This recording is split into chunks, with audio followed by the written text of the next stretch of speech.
this is what I found this quite funny in the week or two after is like I cannot believe what's happened. And I'm so grateful. And at the same time, I'm just going to go and do the dishes and not talk about it.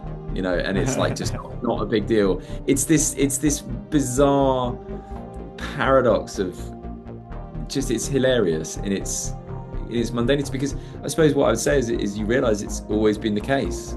It's just we didn't know it. Like everyone listening, everyone on the planet, everything. Well, let's not say everything. Well, let's stick with everyone. Everyone is awake. It's just a question of not whether you know it. Simple as that.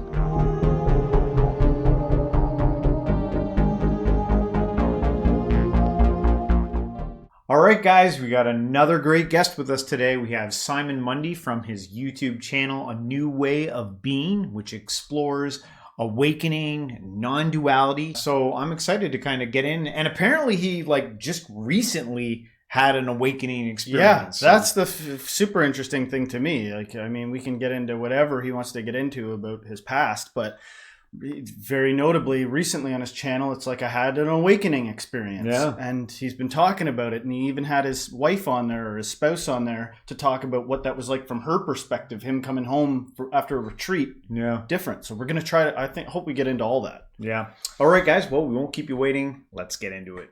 Simon Mundie, thank you so much for being on the show today. This is great to have you. I discovered some of your content about a month ago. You've had some great guests on your own podcast, your own show there, A New Way of Being. Exploring awakening. It's kind of hard to find a good place to begin here because I do want a piece of your background, but also it sounds like you recently had discovered an awakening for yourself. You had an awakening moment yourself. So maybe I'll let you choose where you want to start here. Maybe Man, that's a fab backstory, idea. awakening story. Well, Where do you want to first of all, go? thank you very much for having me. We've been on for a couple of minutes for recording and already, loving the vibe, loving being in your company already. Um, where to start? Well, look, why don't we start with the juicy stuff? Why don't we start with the awakening? Yeah, let's do it. Um, you know, very briefly, it's really interesting when you look back that I can chart it all the way back to my childhood. I had mystical, terrifying experiences that I didn't even realize what they were, and certainly no one around me did when I was a kid. And it was only just before my awakening, the fear of that came back, and I very clearly saw what they were. Anyway, um, typical story. I think spirituality tends to start in suffering, and that was certainly the case for me. It began a quest, and really I got onto the spiritual path in 2013 when I had a realization that the people around me were not going to change, but I had to change my place within the dynamic. And there was a surrender with that, and that led one thing to another, to ayahuasca, inner child work, meeting my wife, who's energetically very gifted herself, out of body experience, Reiki, all that kind of stuff. But the work we did together, anyway, and then I really got into spirituality, non-duality, lots of interviews with interesting people, and I have an element of hyper focus. So when I was young, it was tennis, um, which led me to broadcast at Wimbledon and everything. But then when I discovered spirituality and particularly non-duality, that hyper focus switched there. So meditation, psychedelics, self-inquiry. I mean, you look over my shoulder, all the books and everything, and then yeah, various serendipitous moments and meetings and whatever, and I ended up going on a retreat fairly recently that I completely underestimated. I hadn't given it any thought, and it was only when I was there I thought, oh wow, like this is potentially extremely powerful, and I was scary, and then it was scary at times, and I could sense something was happening. And I remember I was out walking. We did these walking contemplations, and I kind of I was working with a Zen koan. Just who am I? And I could sense something was coming. The fear was there and everything. And frankly, I just wanted to make sure I got home to my wife and kids in one piece. It Mm. felt that kind of existential. And I asked the universe to be gentle with me. And then all I can say is I remember being walking in this incredible vista, the countryside, like really beautiful. And all of a sudden, I had this realization it was all me. I walked into this, there was a muddy field, and it was the most beautiful thing I'd ever seen. And just the puddles, and then there was a tree with a kite in the branches, and but everywhere I looked, it was wow, like this is me. So that the so non-sep sorry the illusion of separation was very clearly seen through. It was clear that it was I was here, but I was also there, and everywhere in between. And uh, I'm sure your listeners and you, I imagine, will have read The Power of Now, Eckhart Tolle. He talks about when he had his shift and he woke up and he looked around the room and it was like he was seeing it for the first time. And I think it was Ajay Shanti who talks about this, or someone told me this actually after my shift of, he calls it like the with baby's eyes, and that was very much what it was like. And I then went into the dining hall on retreat, and we'd been eating in there for days, and but it was like I'd never been in there before, and I was looking around just like in awe, down to like I'd pick up my fork and I was like, wow, like that's me too, and the food and everything like that, and yeah, and so that's what happened, and it wasn't what I imagined. I suppose a shift like that would be like. It was quite subtle, whilst also being profound, and the sort of sense of distance was seen through. And then I went home, and then really Simon was very porous for a week. My wife found it quite discombobulating because I was talking about myself as Simon and just had this very deep calm and complete non-reactivity.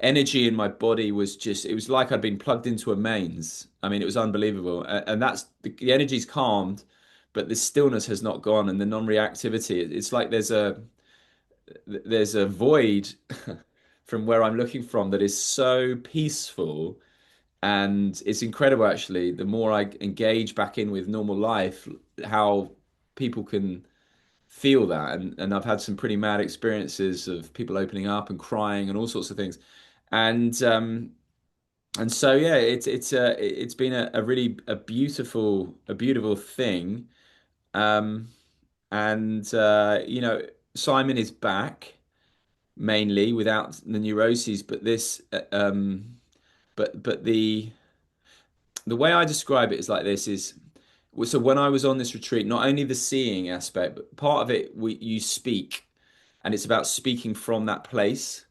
And it was so clear to me it was not Simon speaking, it was the universe speaking. But then the person I was speaking to in it's called a dyad. It was so clear that the universe was speaking there too. And so the way I describe it is, once you've, because I knew that before, but to really directly experience that to the point where it's undeniable, is, there's kind of no going back from that. It's like the way I describe it. I've tried to explain it this way is it's like when you find out that Father Christmas isn't real, right? Like when you know Father Christmas isn't real, you can't then pick up the belief again that Father Christmas is real. And so it's very clear to me that I am, you are, everyone is the universe playing the role of being human, and we believe so. But I was Simon. Now I still on one level am Simon, of course, but Mhm. I know that my fundamental I know absolutely without question that my fundamental identity is, I like to say, the universe. Um, and then just one other thing I'll add, because I can talk a lot about this, but would be the really nice thing, I think, or one of the two really nice things have been, and they're actually linked, is when the ego structure collapses, at least to some degree, and it collapsed like pretty extensively, and then has come back, but not really. Um, which what happens is that the energy in your system, let's say, so much of it used to get trapped in the me mind.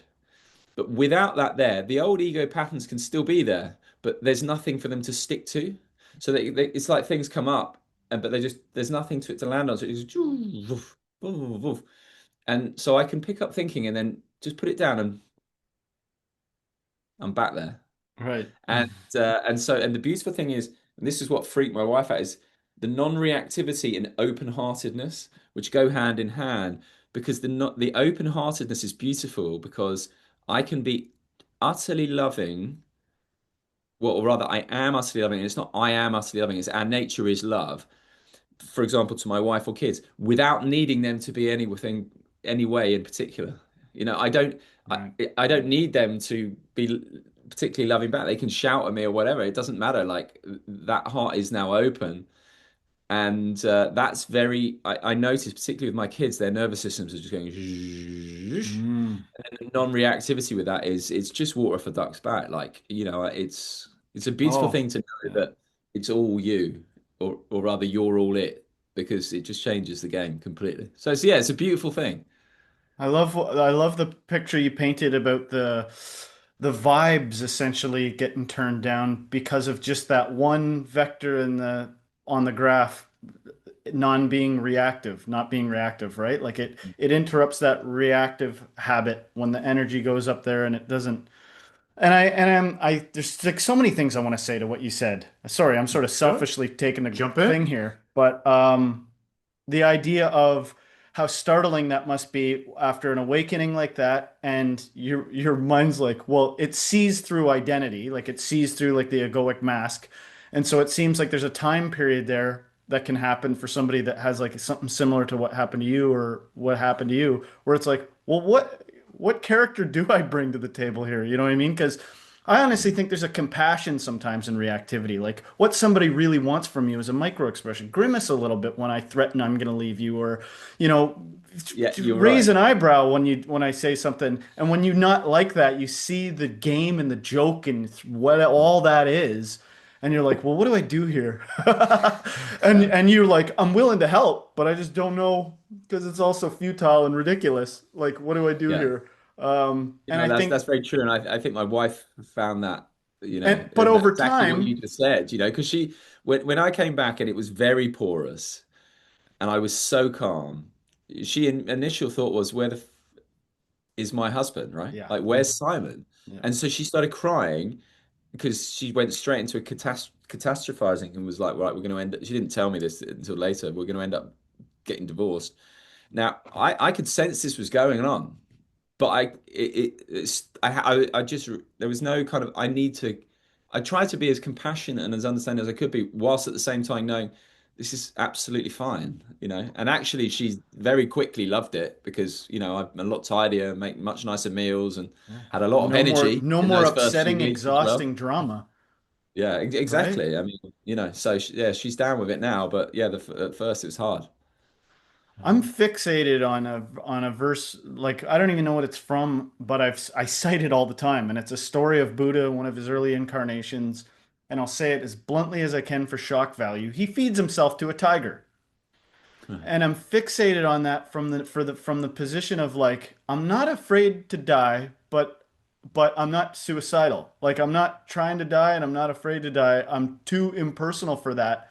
And that fixates me in regards to this because it's like it's unsettling to someone that's like totally helpful but not manipulatable. You know what I mean? Mm, That's a weird totally. ass person in our society, and I think that's where this a lot of this is going to. I think a lot of this, some people become enlightened after decades, and they wouldn't call it that because they're not spiritual. But it's like if you Mm, see an old couple that's like been married for 50 years and through trial and error have they haven't become the bickering old couple that just robotically bicker back and forth, but they've actually become mature. It's like a kind of awakening, but very slow. And that's juxtaposed against somebody that comes back from a retreat where it was condensed into one thing. It's dramatic. You're dramatically different, but there's a sense of maturity to it because it's sort of selfless too. It's like, look, if this goes the way of us needing to go our separate ways, I don't have that sort of um, sur attachment. that survival fear attachment, egoic. I got. It's my duty to do this. You know what I'm saying? I That's totally know why what the you're saying. Buddha feeding himself to a tiger fix. It's the most extreme version of that. This tiger's starving to death. feeds himself like a paper into a fax machine. Like Yeah, of it's not madness to a normal person for good course it reason, is. but Yeah. you And I get my understand, drift. I understand both the Buddha story and but also what you said about um, let's say older people, because it probably sounded somewhat dramatic, my shift, right? But actually, in the experience, it was very subtle. There was no, it was subtle, and it's, and so I think, I imagine probably a lot of people, or not an insignificant number of people, have this shift and don't even know they've been through it. Mm-hmm. So I could mundane see in a that sense. happening. Say again. I said it's so mundane in a sense. And I mean, it is because the thing is, it's our natural state. Because, if I look at I've got a 2-year-old, and funnily enough, she's just developing the me mind, my toy, my whatever it might be. But before that, she was utterly authentic and open-hearted. I mean, she still is. And so that's why it's a remembrance. It is our natural state, except the ego kind of gets in the way, and that's why it's a really beautiful, delicious. I mean, I genuinely I wouldn't change it for all the money in the world, right? But at the same time, it's not something I'm like screaming from the rooftops because the part of us that would do that is the ego, Yeah. and actually it's like, oh, of course, right? And it's Yeah. beautiful, beautiful, but it's weird. You can't get too overhyped or attached. Someone I said put it quite nicely. It's like waking up from a dream when you're dreaming you're a pauper, then you wake up and you remember you're a king. Like it's not like you go, "Whoa, I'm not a pauper." It's like, of course, right? Like this has always been the case. I just was lost in that, and that's what it's like. Yeah. Our oldest brother, we were on vacation and we were talking about the fun thing that people like to fantasize about if he won the lottery. And he goes, "You know what I would do? I would leave." He goes, "I would leave knowing that, and I would leave a note saying, I know you can't process this." And I think about that. That's not exactly the same, right? But I'm saying if you won the lottery, you'd be probably shocked at people's shadowy stuff coming out. Like, people all of a sudden that you never thought had the capacity would be revealing how jealous they are, and they might not even tell you up front that that's what it is. People just might be strangely distant and stuff like that. And doing awakening, like you said, seems to me like winning the lottery, like winning the spiritual lottery. And so it's people, if it manifests in a different behavior by you, people got to adjust to that. And I'm not suggesting you go away or anything like that. That's not what I'm saying. Uh, I'm saying it's expected that people would be like, what the heck? Like when you go to work. And I think it's natural that after an event like that, if you still have responsibilities and obligations, that a bit of an ego kind of clicks back in, you know what I mean? oh And yeah, yeah. I'm not And I'm afraid I'm not with that. afraid of the potential for people to like people would be like, once you know it, you know it. It's like that's fine. But I think something like an ego can reemerge or something like, sorry. Oh, listen, like Simon is back, right? Yeah. Like, I would say without the neuroses, and I'm glad. I like Simon.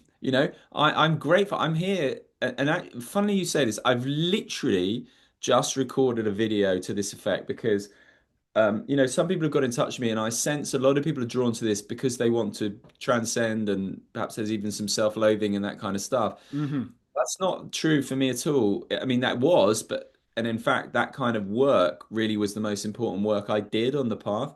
But I'm very grateful to be having a human experience. As my wife said, a big part of our relationship is like we have fun and laugh. And and in the first week when it's funny talking about this, Simon was very absent. It was hard for her, but there was an element of me even a bit like, God, have I lost that? And of course I don't want to go back, but have I lost that? So Right. as Simon has come back more, I'm grateful for that. I want to have the human experience. And so, Yeah. ego could, I suppose, be defined as identification with that, and that's not there. But at the same time, like I don't want to not experience that human side, like the individuality. Yeah. So It just yeah. can't be the driving force anymore. No, no. Like I think some of the madness that we some of the like turbulence we feel energetically on the planet is it could be explored that that's a realization that the end of meaning or the end of ideology or something might be around the corner. Like Oh some kind yeah, of feels that way. some kind of collective golden handshake, some kind of collective It's retirement. You know what I mean? And people well, don't take my meaning from me. But yeah. I do think it's a proper direction to go with consciousness, with people's egos, planet wise. I don't know the time frame, and maybe it won't happen at all. But I feel like Listen, I there's a agree with subconscious you. fear of that. Yeah, I think so, and I do think it's an interesting time, right? Like it's very clear that ego is high right now. You can see that in the news, you can see that in world leaders, etc. But at the same time, I my background is as a journalist, and journalism doesn't report on spirituality for obvious reasons because it's out there, even though everyone is, whether they realize it or not. Um, but conversations like this, right? They're happening all the more. Oh It's yeah. just they're not making the headlines. And so I think both are rising at the same time. Eckhart Tolle talks about this is as ego rises, potentially before collapse, it has to get really loud. But at the same time, the conversations we're having now are also rising. They're just not as noisy. Mhm. What new Yeah. out of this conversation can people take? It sounds like along this journey, like I imagine, because I think about myself and I think about a lot of people who are fascinated with this stuff, they're going into it almost like with their ego still intact, thinking like something here is going to gain something or get some insight. What is getting awakened? A great question, and this is. I just want to share. I've got this fella on my desk, right? The laughing Buddha, and it is the kind of cosmic joke. And there are so many aspects to the cosmic joke, not least that, for example, right now it's the universe talking to itself, blah blah.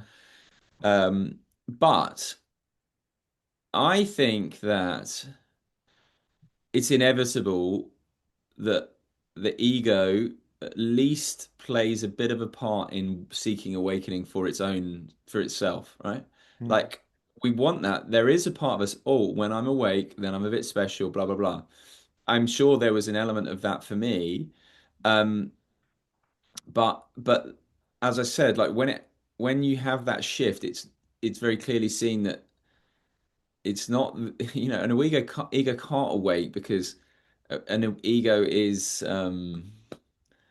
it's a process, not it's not an awareness. It's not that.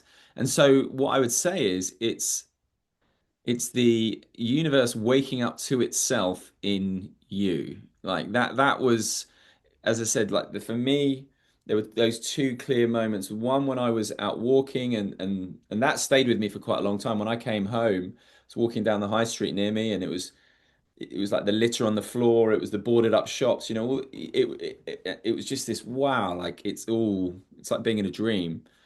But the other thing was when I was in that process and I was speaking from that place, and it was just so clearly coming through me. So who's aware of that other than that? Like Hmm. it has to be awareness waking up to itself, and the ego can't claim that. That's the joke. Awareness Like aware that's of the whole thing. awareness. I mean, yeah. The Isness thing is, aware of isness. I'm not a huge fan of the word awareness because even though I used to use it a lot and still do to a degree, because I think that it misses something, because in my experience I would call it like loving awareness. It has a blissful loving energy because you know if it is, because it is the universe recognizing itself, that's love, right? If like when you look into your kids, like oh, this is a part of me, right? Well, that's true of everyone and everything. So there is a quality to awareness that is loving. That's why I prefer now, since the shift, is I talk more about like the universe recognizing itself than awareness, because I feel like it has a quality that perhaps awareness doesn't evoke, and that quality is there is a blissful, slightly blissful or very strongly blissful loving energy to it. Hmm. There's something clearly here interpreting what you're talking about. And I had a question framed here. Like, you did an interview where you had Rupert Spear and I forget who the other guest was. You had two guys, and their understanding or how they were interpreting their experience, they had differences between. They didn't even necessarily agree on everything they were saying. Now that you've kind of gone through your own experience, are you seeing things differently after speaking with so many different spiritual practitioners and awakened people? Like, well, that wasn't my experience. That's like that what they're Yeah. saying doesn't resonate with me. Like maybe you could speak about your own, like how it was personalized for you. Yeah, yeah, that's true. I feel like this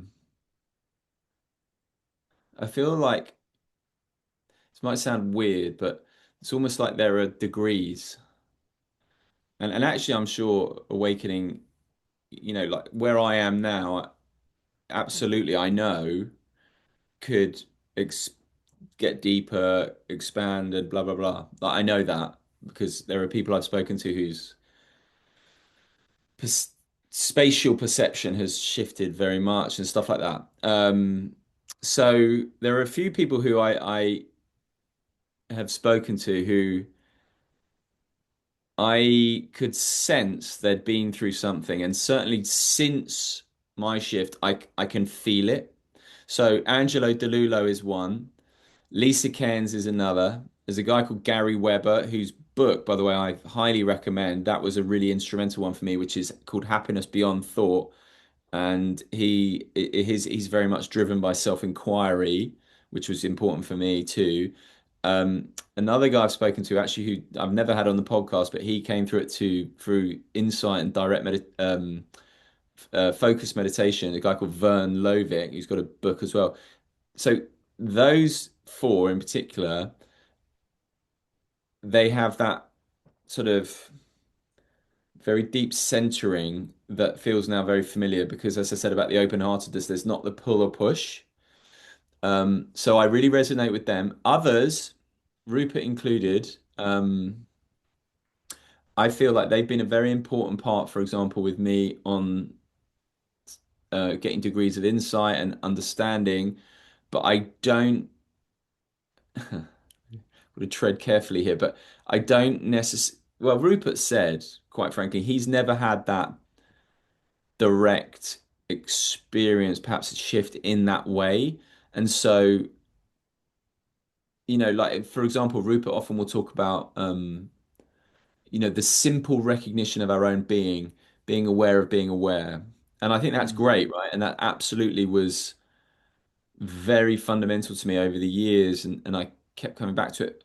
But my experience was that it's deeper than that. It's not just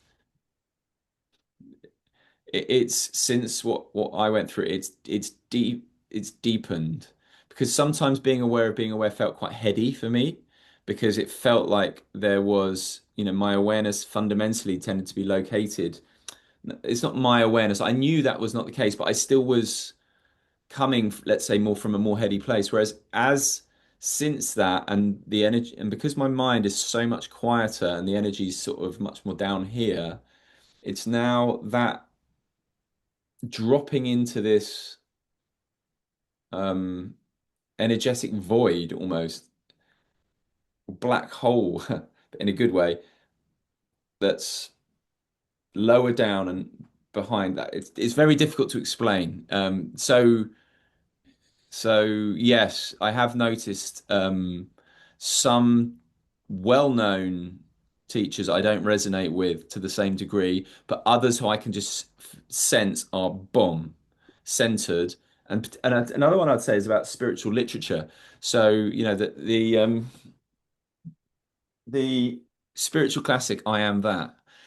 And I used to read this and part of me really just was drawn to it, but it also tied me a bit in knots. And it's funny afterwards, I pick it up and I'm just like, oh yeah, yeah, yeah. Like just bang, got it in that way. Like that's been really interesting. Mm. Um, so yeah. So there has been a shift in that way. I don't know if that answered your question or not, but I hope it No, did to some I degree. loved the question and I loved the answer. And it makes me think about like imagery of like old Zen teachers and stuff. Like sometimes you'll see on scrolls or something like imagery from like or characteristics of enlightened masters or Zen masters of times past, and a lot of them look sort of like, blissed out, and then some of them will like have like demonic angry faces, and it'll be like, oh, this guy was like the drunk monk. And I think about sometimes even like Adyashanti, somebody was like, do you ever get angry? And he was like, funny enough, it's like little digital technology things that cause me to do that. And I think of my own triggers. I see change throughout the course of my life, and everybody changes as they get older, but I notice I have social triggers. I'm analytical about social dynamics. And I've wondered sometimes I might need to shift over from logic to poetry, like, because I wonder what sometimes, like, if I could egoically be like, oh, I'm making this sacrifice, I'm keeping myself grounded by what I assume is somewhat upsetting to people. Like, I don't want to speak on behalf of anybody in particular, but there's teachers that seem to stay in that recognition of the void, and their enlightenment seems to deepen and deepen and deepen, and they stay in that realm, right?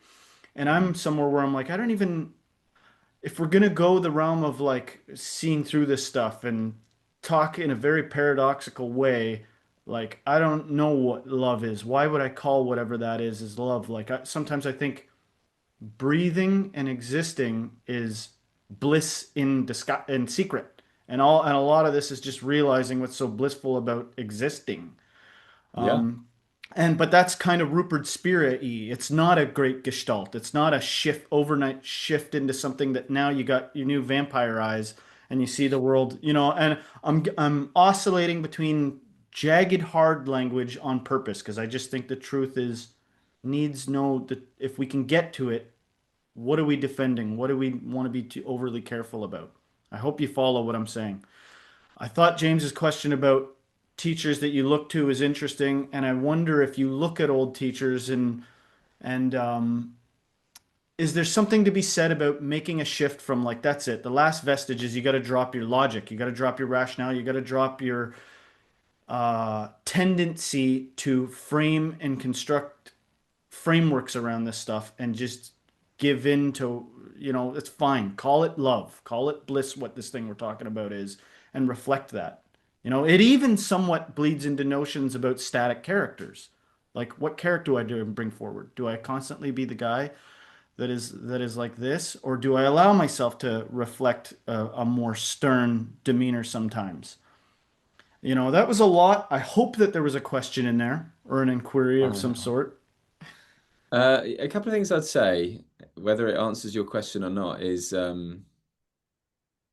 that before my shift, teachers, teachings, etc., all really valuable and important.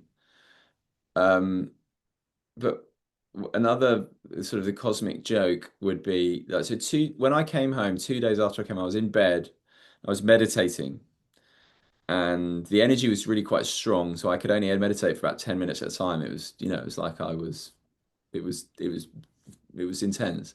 Hmm. And I just had this urge to get up and write down everything that had taken me to that point.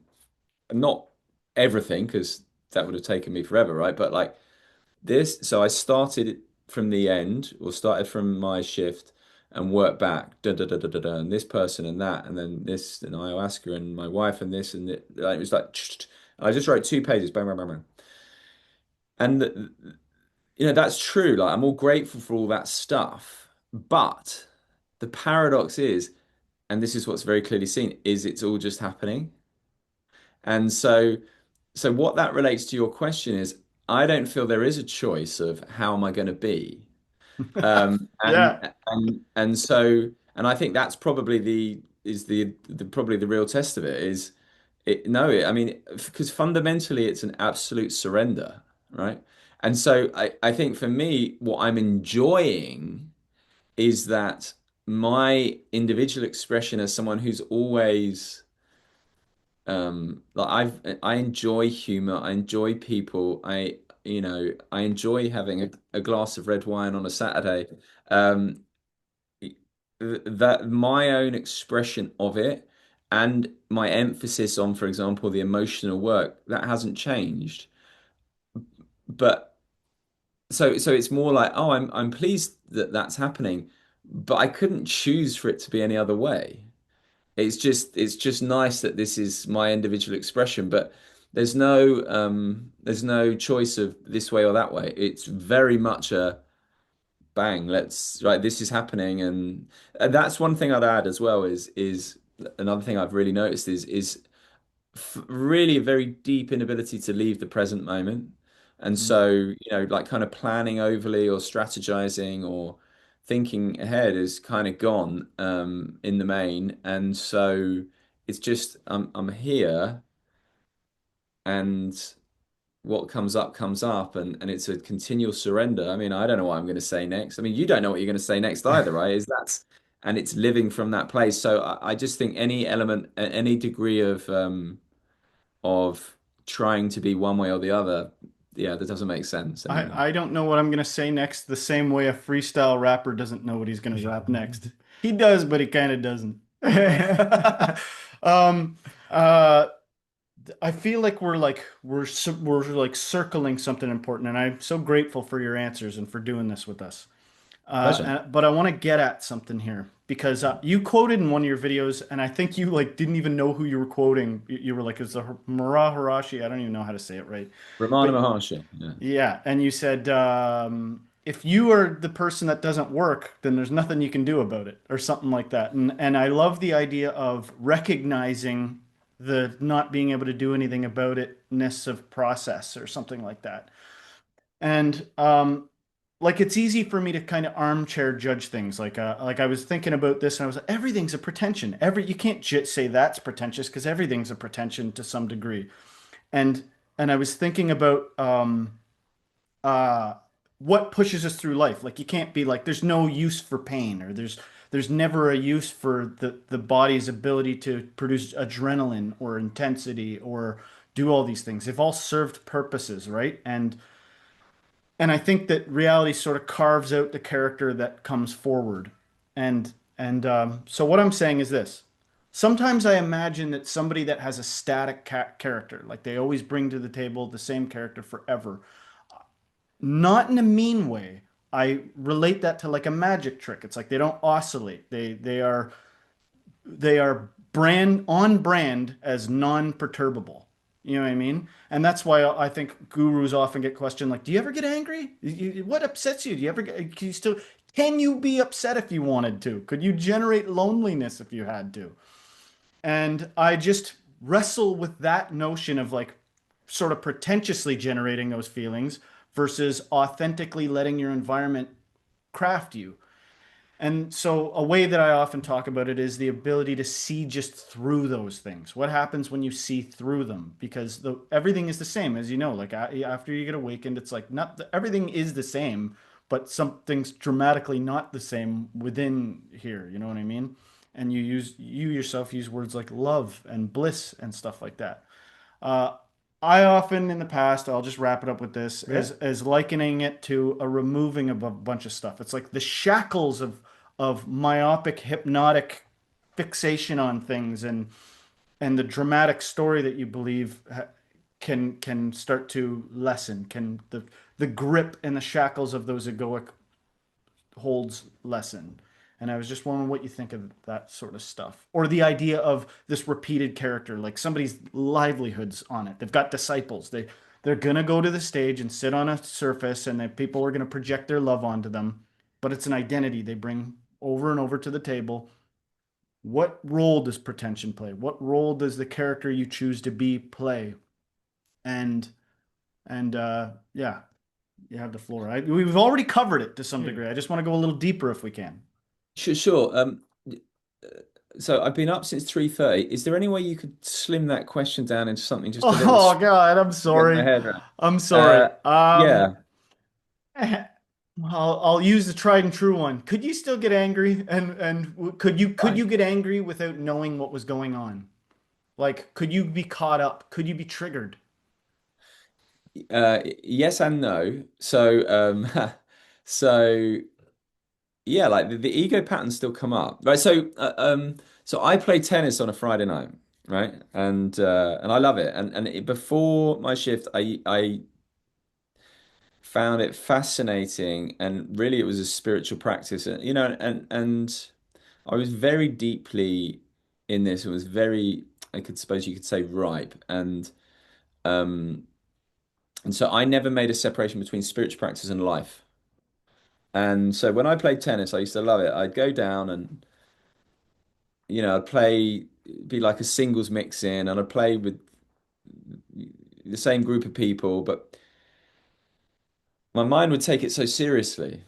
And so I could be playing a set with someone, and my mind's like, oh man, I hope I don't lose. Like, you better not lose, and the fear's in my body, Mm. the heart's pumping and everything. And then I remember one time in particular, and I had a stressful week, so there was a bit of cortisol, and this thought was like, I'm good. Oh, I better not lose. But I won. And then immediately my mind goes, yeah, but what if you lose the next one? And then I won that one, and immediately then finished. Went, yeah, but all that stuff from work that you've got waiting to come home to, and so that was a really good reminder that the thinking mind just loves creating stress and problems out of stuff. Yeah, And yeah, indeed. and if it gets its knickers in a twist about a game of tennis, then like what else is just massively overhyped? And again, I think life is both tragic and serious and a massive joke at the same time. And so now, when I came back, I was so utterly non-reactive. As I said, it freaked my wife out. And I remember the morning after, so the first night got home and my wife was in tears and all sorts. The next morning, we got two kids getting them ready for school and nursery. It's pretty hectic, and my wife's freaking out. She couldn't find her phone and train. And normally I would be in that energy too of like, come on, hurry up, get this. Da, da, da, da. Yeah. I couldn't rush. I could not rush. I could only do one thing, then the next. And it was so clear to me that all of this was totally unnecessary. It was like, it's Mm-hmm. fine. Mm-hmm. Mm-hmm. She's gonna get to school. You're gonna get your train. Everything's fine. And I mean really like that. And and I think that probably annoyed my wife too. But then that sort of stuck, and she's as I said, I really see it now with my kids. Now, it's 4 weeks, so things have changed, and patterns still come up, right? So there can still be little. If you watch my video with my wife, you can see it occasionally. It's just things just fire, right? Of Yeah, but hang on. But the thing is, it doesn't stick. There's nothing. So the pattern comes up, but there's just nothing for it to stick to. So it goes ding and just goes. So my return to baseline is very quick. So no, there is reactivity. Now, in terms of could I get angry, sad, or anything like that? Yeah, so do you guys know anything about rugby at all or not? No, A don't worry little about it. bit, Anyway, a little. okay, so there's I used to interview a lot of very well-known sporty people, and one guy I interviewed is former England captain Lewis Moody, and lovely guy. He's my age or a year older than me. Just I'm really, really fond of him. Anyway, a couple of weeks ago, or a week or so ago, I looked at the news shortly before a meeting I had on Zoom, and I saw he'd been diagnosed with motor neurone disease. Oh, jeez. And there was a video, and he's talking about he's crying, and obviously he's got a wife and he's got young kids. Now, I feel very sad for him, for his wife, for his kids, and I know at the absolute level everything's fine. So there is that background sense of knowing that everything's okay, like absolutely, because I mean, literally, it's not even all the same thing. It's just, it is that. There is nothing but that. So separation literally is an illusion. If my wife left me, well, okay, like, Yeah. um, that's okay. Like, and even to your story about Buddha, I was imagining that. I was thinking, yeah, I'm not saying I would go and do that at all, but I have Mm. had thoughts around, what if XYZ happened? And my experience of it would be very different. Or maybe my understanding of it, but that doesn't mean that my nervous system and these patterns aren't still there. So I did a talk 2 days ago at a legal conference where I talk a lot about flow and left brain, right brain stuff. Really it's a spiritual talk, but I couch it in language that I can sort of slip it in under the radar. Nice. Now, before a talk, I still get my heart still goes doof doof doof doof doof Hmm. doof. Right? I mean, that's been the case for a long time. So the physiological reactions are still there. It's just now it's there's not the narrative and the storyline going on. What will And there's signal not, you're different, the difference of you to other people, I think, is the peculiar honesty. Like, right. no, Okay. other people that maybe didn't realize what you realize wouldn't have divulged. And I'm saying this with respect. I respect that. I think there's an aspect of this that can be talked about in regards to honesty. You know what I mean? Like why would you be honest other than, well, I don't, I'm cool with the outcome. Like that story about Buddha is a lesson ultimately. The Buddha could have just as easily fed himself the tiger and sustained himself or something like that.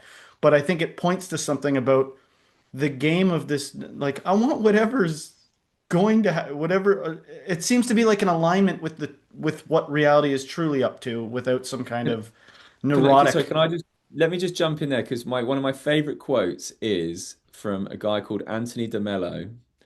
I'm sure I've got one of his books here as well. Yeah, this guy, Anthony de Mello, is a Jesuit priest who woke up, and he's got a lovely line about enlightenment, which goes something like this, which is enlightenment is a willing alignment with the inevitable. Hell yeah. So that's what it feels like is like it's all just happening, Mhm. and and so you know you just like what is like it's literally that simple, and and knowing that there's such peace and love in that because it's well it's not like there's me it's happening to me, no, it's all just happening, but my caveat with that would be that a lot of then spiritual teachers talk about that there's nothing you can do about awakening, spiritual practice is pointless. Is no, I don't agree with that because and I see now that, as I said, when I wrote that list, I saw very clearly that that was true. But if it's not true for you, if you haven't experienced that, then it's meaningless and it's pointless. And so, I was very, very deeply and still, read now just because I like doing it. Um, Really, I was like a dog with a bone with spirituality and awakening and all that stuff and doing retreats and whatever. And even though it was all just happening, if you haven't seen that directly, then I say to people, you've got to do it. You've got to do the work. And particularly for me, in terms of what you said about honesty, for me, it's the emotional work, right? The patterns in relationship. Where are we abandoning ourselves? Loving yourself on a human level, right? Like, what does that actually mean? I don't mean up here, but getting clear on our internal guidance system, which is tells us when we're acting from truth or love rather than fear. So yeah, it's just it's all paradoxical. It's like, yeah, Yeah. it's all happening and do the bloody work. Yeah. I feel like an idiot because the paradoxical thing, my endless endeavor of trying to talk about something like that. And I'm not even sitting here being like, I had an experience and I'm enlightened. But I maybe it's just because we've consumed so much of this. You had a question and I rudely. Yeah, no, that's fine. I just wanted to say now where you're sitting, it's kind of like a two-tier question. Are you sitting in a place of arrival or is there deeper to go? Oh, I'm sure there's deeper to go, yeah. Look, but I'm not desperate for that to happen. Like I'm very, as I said, I think it's as I said, the analogy was Santa Claus, right? Like Yeah. I know Santa's not real. Like I know that. I Wizard of don't like Oz. You look behind the curtain, you know it's just a right, guy with exactly, right. So a drink. I know I am the universe speaking now as Simon, but I also know that the same is true for you and everyone, right? And everything. Why that's happening, I don't know. We can all speculate and come up with ideas and I have some, the whole kind of I like the idea of on earth as in heaven, like that the one being wanting to experience itself in form and learning about itself and evolving in love. I like that. But so I've completely lost my train of thought. This happens more now, by the way. It's funny, like my mind will just sort of drop out. Because it So doesn't matter anyway. I'll just kind of keep going, and hopefully it'll pop back. But It's good. You were oh, kind of actually, I talking can't. about the evolution, and that was another question I had about this. Like, what could we say about the evolution of spirituality? Because on this channel, we do a lot of reactions on traditional religious stuff. Sometimes we take a look at it, and I feel like within a lot of religions, some do a better job than others of pointing towards some of the stuff we're talking about here. Oh yeah. But are we in a time where, like, do you think we'll see within the next 100 years a letting go of a lot of traditions and moving towards more of a direct path of what we're talking about here? Because that's what it seems like in the West. I feel like we already mentioned it. All these content creators out there now are sharing, talking about this stuff. Maybe you could just talk about what you think about the evolution of all this. Yeah, yeah, sure, sure. Look, I completely do feel that way. I remember I remember when like a really important shift for me was in 2011. I had insomnia uh, caused by anxiety, and someone told me about an aspect of mindfulness to do with accepting. He said there's the thinking mind and there's the observing mind. And it just hit me like I was like, wow, how have I missed that? And Mm. that really was the insight that's cascaded down. But I remember catching up with him a few years later, and we spoke about how mindfulness had just blown up from that point. At that point, it was still pretty fringe. And if you look at, the popularity of Power Now and Eckhart Tolle's work, um, I yeah, I feel we are going. I feel like we are going in that direction. Funnily enough, we have my wife was raised not raised a Catholic, but she was baptized into the Catholic faith and whatever. And our elder daughter, she wanted to put her in. We're trying to get. Well, we are looking to get her into Catholic school. So that means my wife had to start going back to church, Catholic church. My wife loves it, right? My wife, by the way, gets it too in her own way. I mean, my wife, she has energetic gifts I don't have, so she has out of body experience. She's very, very powerful energetically. It's more the kind of Shakti energy, very powerful. But she was going anyway. After my shift, I just wanted to go, and so I went. And what's been really fun is it's all right there. Like you look at what they're saying, Mm-hmm. it's all there. It's all non-dual. It's direct pointing. But what, in my view, religion's done is personalize the impersonal. But it's all saying the same stuff. I mean, Mm-hmm. Buddhism. I think the helpful thing about something like Buddhism is you it's pretty clear about that. I mean, you still have Buddha as this, like transcendent character. But it's I think it's pointing to one reality as opposed to, us and an external God. Um, so yeah, my sense is all religions point that way. At, and as we know, religions are less influential, less popular, but spirituality is growing hugely. And we're at this time, what are we, thousand of miles apart, and here we are sort of talking about it.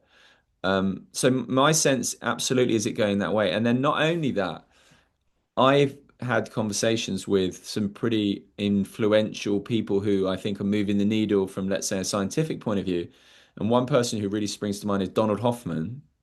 If you're not familiar with him, anyone watching or whoever is check his stuff out because his whole what he talks about is like we do not see reality as it is.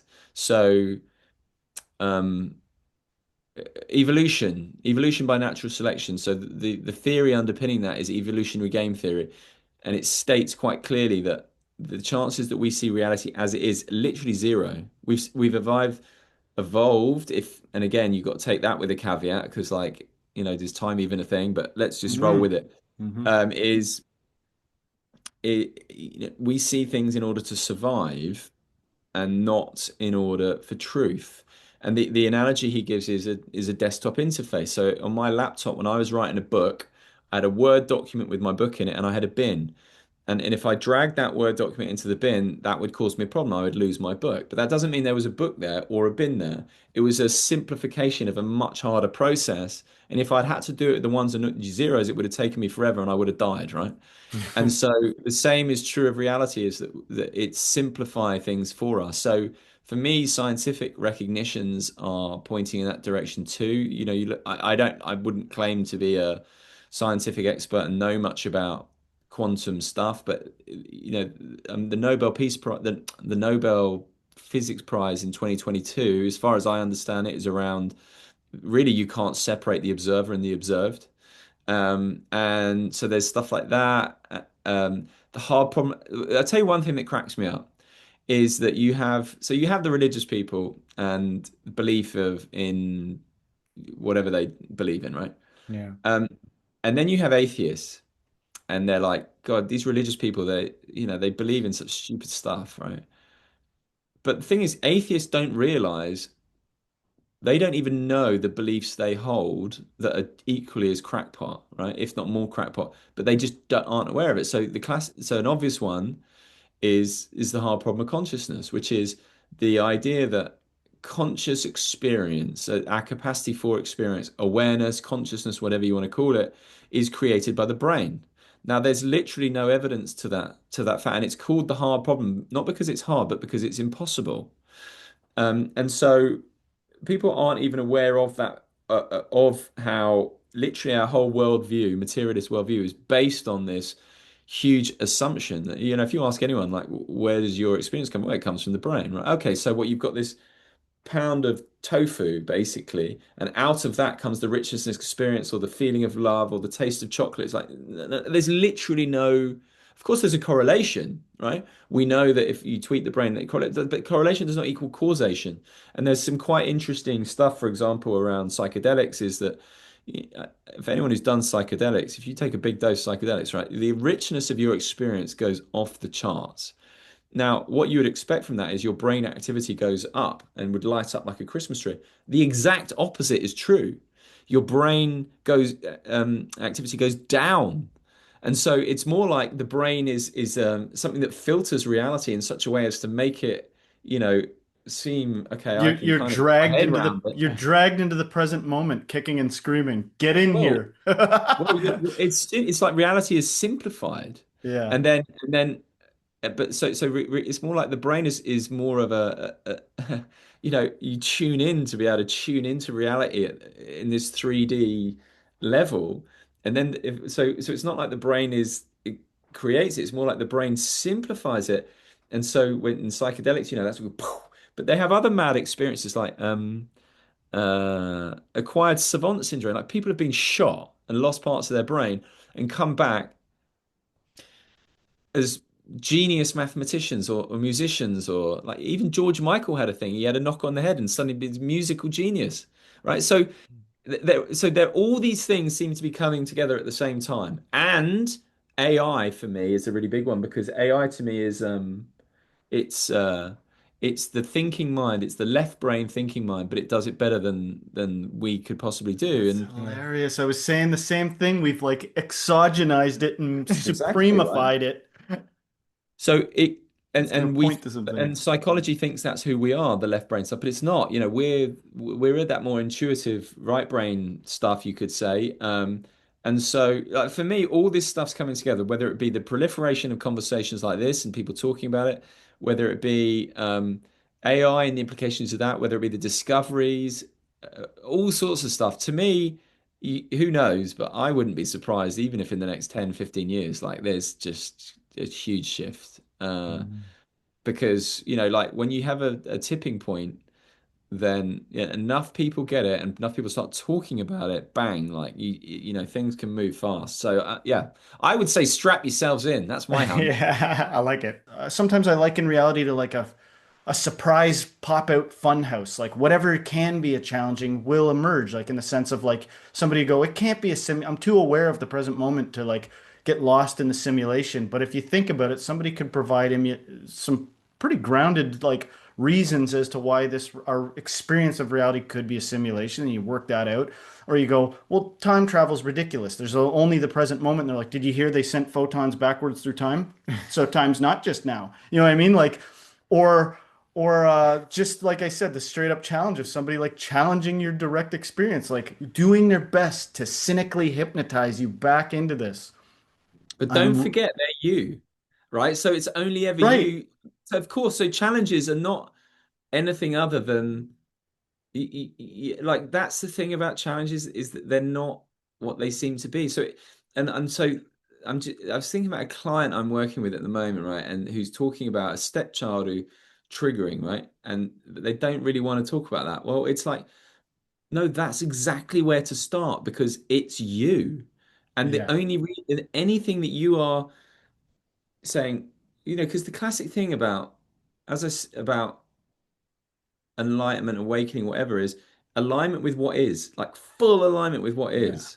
Yeah. And so because and that completely corresponds with open-heartedness and non-reactivity because when you were like, oh, well, hang on a sec, it's not it's all me, Mhm. then resisting parts of it it's just crazy. It's going, I got to keep this right hand over here. That makes no Yeah. sense, right? And so um yeah, like just whatever happens, whatever is. So there's Jiddu Krishnamurti, his most famous line is, "Do you want to know what my secret is? I don't mind what happens." And so Mm.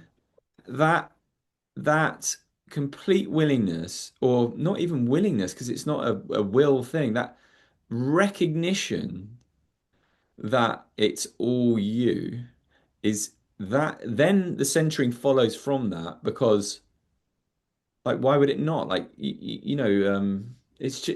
doesn't make sense for it not to be, and that to me I think when you see that clearly the centering then happens. And so you were talking about people this or whatever, and it's like well whatever, that's fine. Like to me the richest thing is this centered beingness, right? Like and the sweetness of it, and like there it is, right? And that's that is everything we want is what we are. And the more you're there, rather than out saying no to this or I want more of this, it just draws things seemingly anyway. So yeah. I gotcha. So letting go of preferences, they say. But you can't do that through the mind. Like then you're just tricking yourself. Hmm. This Hmm. is the funny thing. It's just a big, we're chasing our tail until we're not. Yeah. The That's universe why is a don't very good chess partner, and it's gonna throw the book at you. It's gonna throw everything at you to make you think that there's distinctions here. Well, the Mm. universe is playing with itself, right? That's the Mhm. ultimate, that's the joke, right? So yeah, I mean it's high level game. We're the Yeah. pawns. One of the things I like about your story is that it's current and it's fresh. And I think Yeah. for those out there that might have concerns about this, I love the episode that you did on your channel with your wife, where you kind of talked about that whole experience. And from my own personal experience, like a couple of years ago, I went to a Vipassana retreat thing, which was like 10 days, very excited. I'd never done anything like that in my life. And I actually left early because I didn't know anything about it, and I recognized that this was going to require like recovery, like that. Mm. Like if I went all the way with this, and I was worried about like work and like what I would be like when I got home, kind of like the stuff that you were talking about, and so that brings me to my question: is like a lot of people say that like enlightenment finds you or awakening finds you. What do you have to say about, timing and a statement like that? Like who like yeah, like what do you have to say about that? Yeah, well, again, it is the paradox of coming back to my list of, oh, then I did this and then this and then this and I met this person and my decision there and the surrender da, da, da, da, da, da, da, da, da, da, and then seeing very clearly it's all just happening, right? And so it's the two things at the same time in just the same way as I am the universe, but I'm also Simon, or the universe is talking to itself, but it's actually no, there's three individuals, unique individuals who will never be here, also here. And I think you've got to get comfortable with paradox. And something I've really noticed since my shift is, I don't try and think about it too much because the mind can't get it, right? Like the mind is so like cause and effect, ABC. The mind can't get it. So then, which is why, the why question or ever, it's pointless because you're trying to use a tool, the thinking mind, to understand something that is so far beyond the thinking mind that's just pointless. All you can do is rest and be grateful in that. So what I would say about timing is, I staying at the relative level, I started out with suffering, and then I just was like a dog with a bone. I just was so drawn to it, so interested in it. So, I just devoured, like I said, all these books that you see, and the conversations and the YouTube videos and trying different meditation. It was what interested me. And I feel like if it clearly does with you guys, like, I mean, what a great set you've got. I'm just admiring your set, Stay Spiritual. I wish I had something as jazzy as that, right? Like, and so I think if you love that, then follow that. Uh, and then maybe one day something happens, and you wake up and you realize, it was all just happening anyway. And Yeah. I was very lucky, particularly with the retreat I went on, and we're going to talk, like, it's so powerful. I mean, I totally get what you were saying about Vipassana. Um, I was scared on my retreat. Like, I was like, geez, it was just so clear to me. My priority is my family, and I was like, am I going to get home in one piece? Am I going to get home, having not lost my mind? And I did lose my mind, but thankfully not in quite the way I was terrified to. And but I totally get it, and I'm very lucky with my wife, and because of she's kind of on the path, as it were, with me in a albeit in a different way, so I could be very open and talk about it. But if I could imagine going through a shift like this with, let's say, someone who's completely cynical about it, that would be very hard and lonely. Um, that's not to say don't chase it, right? Or seek it, because it's absolutely worth it. Uh, but yeah, so yeah, has that answered your question? Yeah, yeah. I The think the mind can't get it. I love that. yeah. Oh, the mind can't I get think it. that's freedom in Use the disguise. mind though. Use the mind. Well, it's the whole thing. They say it's like using a thorn to remove a thorn, and then you throw away the thorn. Like the mind is that thorn to remove our misidentification and see through separation. But then the mind has to be transcended, which again comes back to the paradox of enlightenment, which is fundamentally it's a death. It's a who you think you are has to die, which sounds dramatic, and it's not quite as dramatic as that. But in return, you get the universe, right? Like, I mean, you get the universe, and but you can't be like, but it can't be. It's not mine. And so this is what I found this quite funny in the week or two after is like I cannot believe what's happened, and I'm so grateful. And at the same time, I'm just going to go and do the dishes and not talk about it, And it's like just not a big deal. It's this bizarre paradox of just it's hilarious in its mundanity because I suppose what I would say is you realize it's always been the case. It's just we didn't know it. Like everyone listening, everyone on the planet, everything. Well, let's not say everything. Well, let's stick with everyone. Everyone is awake. It's just a question of not whether you know it. Simple as that. Awesome. Well, Simon, I just want to say thank you so much for joining us on the show today. We had a blast. This was an awesome conversation. Maybe to close things out, I'll leave the last word to you. If there's something, an overarching message, say from your channel or something you want to get out there, you can say your last piece there and then let our audience know where they can find you, what you got going on, and all that good stuff. Sure, sure. I love stuff like this because it's just noticing what comes up, right? And as you said that, something came to me, which is, um, to me, the essence of non-duality and spirituality is love, because we're talking about non-separation here. And if we're all separate and we're all connected, and we are, then if I hurt you, I'm hurting myself, right? And so, this idea of me trying to get one up on you, or it's pointless, because I'm no more me than I am you, like, if you get what I mean, right? Like at relative level.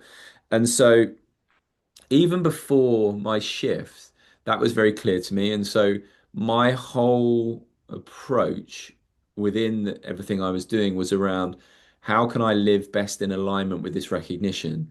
And the old thing of, love thy neighbor like thyself, not because it's the right thing to do, but because literally they are yourself. And so the more, so even so before my shift, a long time before my shift, I was really trying to clean up my act in terms of, how I treated people, how I showed up in relationships, in dynamics, in, the importance of integrity for me, all these type of things. And so I was on that, trying to live from love rather than fear, very consciously, for a long time, and moving the needle, and I would add that really in relationships, that's really powerful, because we all learn these adaptive patterns where I talk about, we abandon ourselves. We might be people pleasers. We might be not good with boundaries, or all these different things, the way they show up. And underneath all of that is fear, because we're trying to control how others are experiencing or perceiving us. So the more as I unwound that work and try to live in accordance with it, the needle moved forward, and then the shift happened, and it becomes effortless. And then it's just, that's the way it is, right? Like, of course, loving behavior, it's not an effort. It just naturally follows from the shift and the recognition. Um, so that would be what I'd say is that, for most people, because I understand, like, most people haven't had a shift. But what you can absolutely do is still live to the best of your ability, in alignment with what the spiritual and non-dual understandings point to, which is that we are one. And the more we can live in accordance with that, wherever we are on the path and wherever we are on the journey, the better for us, the better for others, the better for the world, the better for reality. And you don't have to have some big shift to come from that place. So yeah, that would be my message. Love is the way. My mind gets it. So Just yeah, kidding. that was, so there's a really lovely quote from someone, I can't remember who it is, maybe it's Francis of Assisi or something like that. Love and do as you will. So we don't need everything else. Love and do as you will. And what that just means is, love, recognize that oneness, recognize the non-separation, recognize a shared being, and then act from that place. That's it right there. That's all you need to know. Beautiful. And where can our audience find you? Where can they reach out to you? Sure. So, I go deepest with this stuff on YouTube, which is, Simon Mundie, Mundie, my a new way of being. I'm actually, I work with people, whether it be one-to-one, which I very much enjoy doing, particularly the emotional inquiry stuff, but also increasingly in groups, I'm setting up a webinar, just because I find I love that group dynamic, and being able to kind of speak from that place is a really beautiful thing. So yeah, YouTube, podcast, and my website, which is simonmundie.com. And then you've got all my book, but that was a couple of years ago, so things have moved on from there. And then I've still got some of my old BBC stuff, all my sporting interviews back in the day. You can find them around as well. But just get in touch. You want to reach out, get in touch. We're all one. It's all gravy, baby. Beautiful. This is great. Thank you so Yeah, much. thanks so much. My pleasure, guys. Thanks for having me. Really, really enjoyed it. Lovely being in your company.